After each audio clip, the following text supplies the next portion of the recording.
Hello বন্ধুরা, welcome back to my channel Bong lifestyle with temple. আজকে দেখাচ্ছি বাজার থেকে কি কি কিনে নিয়ে এলাম। ভীষণ গরম পড়েছে বলে সকাল সকাল বাজারে গেছিলাম। এই যে সবুজ টমেটোগুলো দেখতে পাচ্ছেন, এগুলো হচ্ছে আমার গাছের টমেটো।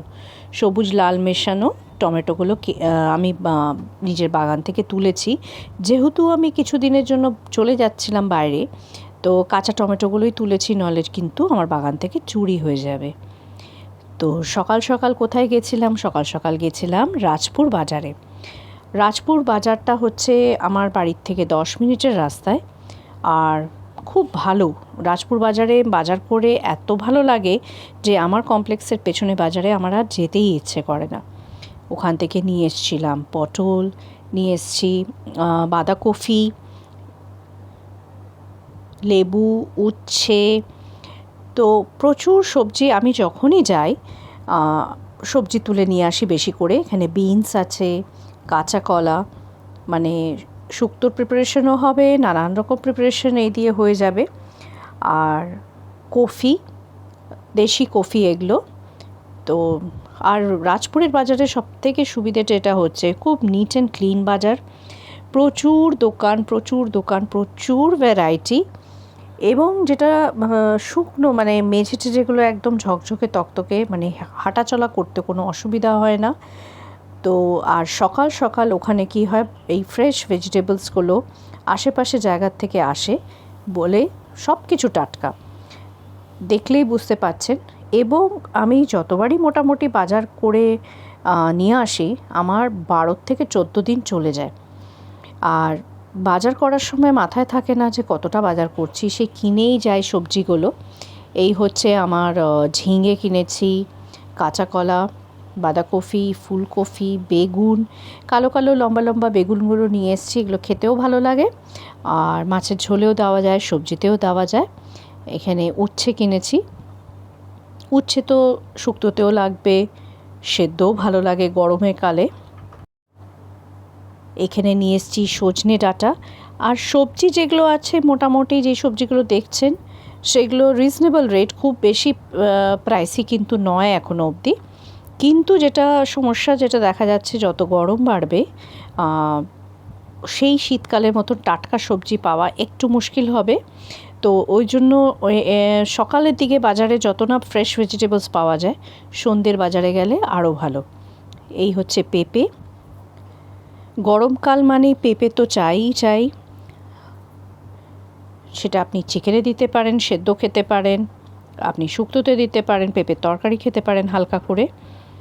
আর আদা, রসুন। আর নিয়ে এসেছি এঁচোড়। কচু কেনার খুব ইচ্ছে ছিল, কচুর লতি, যেটা শেষ হয়ে গেছে, নেক্সট টাইম নিয়ে আসবো। এই হচ্ছে গাজর। আমার বাস্কেট প্রায় অলমোস্ট, এই বাস্কেটটা ফুল হয়ে এসছে। নিচে আরেকটা বাস্কেট আছে, সেখানেও বাকি জিনিস রেখে দেব। এই হচ্ছে টাটকা ধনেপাতা। ধনেপাতাগুলো আমি জিপলক ব্যাগে রেখে দেব, যেটা একদিন আপনাদের দেখিয়েছি, আমি অ্যামাজন থেকে কিনেছিলাম ওই জিপলক ব্যাগ, ওর মধ্যেই তুলে রেখে দেব টাটকা ধনেপাতা। আমাদের পেছনেও বাজার আছে, বেশ অনেক কটাই দোকান, কিন্তু কি হয়, ওখান থেকে সব তুলে যতক্ষণে নিয়ে আসে, সেগুলো আর এতটা টাটকা থাকে না যতটা আপনি দেখতে পাচ্ছেন এখন। তো যবের থেকে যাচ্ছি, এই কয়েক মাস হয়ে গেল আমি যাচ্ছি এই রাজপুর বাজারে, তবের থেকে একটা নেশা হয়েছে যাওয়ার। সপ্তাহে আমার যতক্ষণে, মানে সপ্তাহে যেতে হয় না, মোটামুটি যা সবজি তুলে নিয়ে আসি 12 দিন তো চলেই যায় হেসে খেলে। এবং লোকজন আসলে সবথেকে সুবিধা হচ্ছে আপনি বাল্কে নিয়ে আসতে পারেন ওখান থেকে। এই দেখুন জিপলক ব্যাগ, যেটা আপনাদেরকে একদিন দেখিয়েছিলাম, সেই ব্যাগের মধ্যে ধনেপাতা রেখে দিচ্ছি, ভালো থাকবে। নইলে কি হয়, প্লাস্টিকে রাখলে পচে যাওয়ার একটা টেন্ডেন্সি হয়, সেটা হবে না। আদা, রসুন তো এনেইছি। আমার ফ্রিজটা কিছুদিন আগে নষ্ট হয়ে গেছিলো, তো আমি বাইরে গেছিলাম, শিলিগুড়ি গেছিলাম, ওখান থেকে ফেরত এসে দেখি ফ্রিজ পুরো নষ্ট হয়ে গেছে। এবং ফ্রিজার সব নষ্ট হয়ে গেছে, প্রচুর জিনিস ফেলা গেছে, মানে কত হাজার টাকার জিনিস ফেলা গেছে আমি বলতে পারবো না, কেন সবই ফ্রিজারে ছিল। অনেক কিছু, চিজ থেকে আরম্ভ করে, মাছ থেকে আরম্ভ করে মাংস সব ছিল, সব ফেলে দিতে হলো তুলে। এইবার দেখাচ্ছি আমরা রাজপুর বাজার থেকে নিয়ে এসেছি মাছ। তো মাছের বাজারটাও মানে রাজপুরে গেলে পরে এত বড় মাছের বাজার, এত ভ্যারাইটি মাছ। তো যেটা আমরা করি হচ্ছে অল্প অল্প করে তুলে তুলে নিয়ে আসি, তো যেন একঘেয়েও না হয় এবং ভ্যারাইটি অফ মাছও আমার ফ্রিজারে রাখা থাকে। তো আপনাদের দেখাচ্ছি লইটে মাছ কিনেছি, ওটা ঝুড়ি অসাধারণ লাগে। এরকম বক্সের মধ্যে এবার আমি ঢুকিয়ে রেখে দিচ্ছি। আগে কি হতো, প্লাস্টিকেই রাখতাম, কিন্তু বক্সে রাখলে প্রথমত পুরো ফ্রিজটা আমি ডিপ ক্লিন করেছি, পরিষ্কার থাকবে এবং বোঝা যাবে যে আমার বক্সগুলো কতটা খালি হচ্ছে। আর বক্সে আমি ওইভাবে ডিভাইড করে রাখলে পরে খুব সুবিধে। বানানো হবে পার্শে মাছ বলে পার্শে মাছটা বাটিতেই রাখলাম। আর পার্শে মাছের সাথে যেটা হবে হচ্ছে আজকে মাছের তেলের বড়া করা হবে, তো সেটাও বাইরেই রাখছি। এই দেখুন মাছের তেলটা, মাছের তেলের বড়া হবে। আর এবার আপনাদের দেখাচ্ছি কি কি মাছ কিনে নেওয়া হয়েছে। আমি আমার মাসিকে জোর করে নিয়ে গেছি বাজারে, যে চলো দেখবে, পরিষ্কার বাজার, মাসিরও হাঁটাচলা করতে অসুবিধা হবে না। এই হচ্ছে লইটে মাছ, এরকম কেটে ওরা পরিষ্কার করে দেয়, তাতে সুবিধে হচ্ছে যে জাস্ট বের করে রান্না করার জন্য ইজি টু গো। এই হচ্ছে চিংড়ি, বেশ বড় বড় চিংড়ি মাছ, এটাও কেটে বেছে নিয়ে আসা। আর এরকম বক্স করে সব মাছ রাখছি। আগে আপনারা দেখেছেন যে আমি প্লাস্টিক দিয়ে অ্যাজ ইজ প্লাস্টিক শুদ্ধই রেখে দিতাম। মাছ কিন্তু আমি কখনো ধুয়ে রাখি না। মাছ যদি আপনি ধুয়ে রাখেন তাহলে স্বাদ তখনই নষ্ট হয়ে যাবে। তো মাছ নিয়ে এসে অ্যাজ ইজ রেখে দেবেন, যখন রান্না করবেন তখন ওটাকে ফ্রিজার থেকে বার করে ডিপ ফ্রিজ করে বা করে তখন আপনি ধুয়ে রান্না করুন, একদম মনে হবে আজকেই বাজার থেকে আপনি কিনে নিয়ে এসেছিলাম 1 কিলো কাতলাটাকে এরকম ভাগ করে রেখে দিচ্ছি।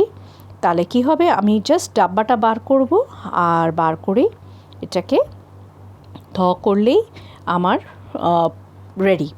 পুরো মাছটা যদি আমি এক জায়গায় রাখি তাহলে আবার সে ডিভাইড করতে হবে, সেটা না করার জন্য এই কায়দাটা করা। মাছের মাথা নিয়ে আসা হয়েছে, মাছের মাথাটাকেও 2টো রুই মাছের মাথা নিয়ে এসেছি। মাছের মাথাও ওরকম করে ডিভাইড করে রেখে দেব। একবারে তো এত খাওয়ার লোক নেই যে মাথা, মানে আমার বাড়িতে এখন আমরা 3 জনই আছি যারা মাছ খাই। আমার হাজব্যান্ডও খায় না, মেয়েও খায় না।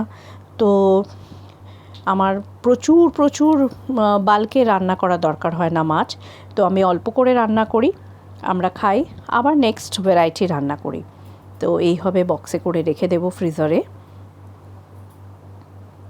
তো তাতে কি হবে, আমার ফ্রিজারটা পরিষ্কার থাকবে এবং ফ্রিজারে যেই হারে আমি জিনিসপত্র ফেলেছি, মানে খুবই কষ্ট হয়েছে। আর কি হয়েছে, প্লাস্টিকে রাখাতে কি হয়েছে, কোন মাছ পেছন দিকে চলে গেছে, কোনোটা সামনের দিকে রয়ে গেছে, এইগুলো কোনো দিন বুঝতে পারিনি বলে অনেক জিনিস আমার ফেলা গেছে।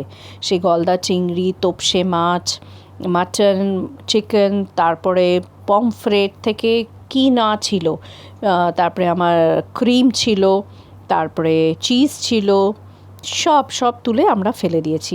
ফ্রিজ থেকেও সস টস সবই ফেলে দেওয়া হয়েছে। তো এই হচ্ছে, আমি এইভাবে অ্যারেঞ্জ করে এবার রেখে দেব বাটিগুলো ঢাকনা দিয়ে ফ্রিজের মধ্যে গুছিয়ে। এই হাফ রুই মাছের মাথাটা আবার আরেকটা বাটিতে তুলে রেখে দিচ্ছি। আমাদের আবার কাটা চচ্চড়ি বা ধরুন মাছের মাথা দিয়ে মুড়ি ঘন্ট, এগুলো খুবই ভালো লাগে। তো যাই হোক, আর মাছের মাথা আমার খুব ফেভারিট, আমার খুব ভালো লাগে মাছের মাথা খেতে। তো যে কারণে ঝোলেও মাছের মাথা দিলে পরে আমার বেশ ভালো লাগতো, আমি খুব এনজয় করতাম রুই কাতলা মাছের মাথা খেতে। তো হয়ে গেল সব ডাব্বাগুলোর মধ্যে ঢোকানো, এবার এগুলোকে সব আমি ফ্রিজারে রেখে দেব। তো বাজার করে আসার পরে এটা একটা বড় কাজ থাকে, অ্যারেঞ্জ করে জিনিসপত্র রাখা, তো সেগুলো আমিই করি। তো যে আমার হেল্পিং হ্যান্ড আছে ও অত বুঝতে পারবে না কি করতে হবে না করতে হবে, তো এগুলো নিজেদেরই করা ভালো। তো আজকে যেহেতু পার্শে মাছটা রান্না হবে বলে পার্শে মাছটা আর তেলটা বাইরেই রেখেছি, আর বাদ বাকি জিনিস আমি এখন ফ্রিজারে তুলে দেব। এই ছিল বাজার।